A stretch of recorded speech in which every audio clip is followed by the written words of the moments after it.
we started, we both came from really broken pasts of, like for me personally, drugs, toxic relationships, and just a lot of self-hate, self-harm. I carried a lot of shame. I was very miserable in my life in general. And when I met Hal, I would say he was pretty miserable too. Yeah, I was in the current process of getting divorced when we first met.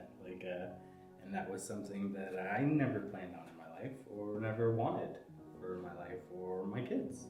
And then we both kind of were drawn to our faith and our past. We both had a past in the church.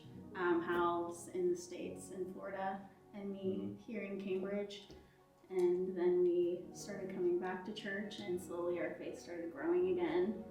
And that's when everything changed. Everything got transformed. And then we actually decided that we were going to put God first in our marriage or relationship at the time. Yeah. And when we started putting him at the head of the family, and we started trying to follow his lead, we found that things started happening for us. Yes. Things started to get better.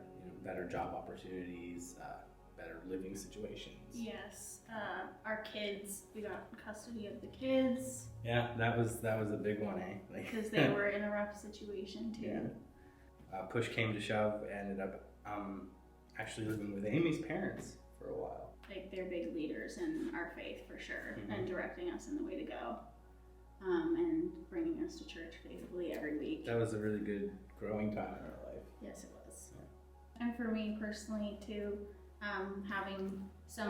being with someone who's like on the same path as me as far as faith goes, and then all these new relationships coming into my life, changing my outlook on my faith and the way I felt about myself, and realizing that I had no reason to feel any shame about anything that I had done before, and that I'm so loved and so cared for. It really changed my whole life and our whole lives, and our outlook on our kids and our family and everything.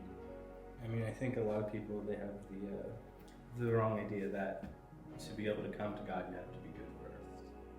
When really God comes into your life, and through his powerful love, that's what transforms you.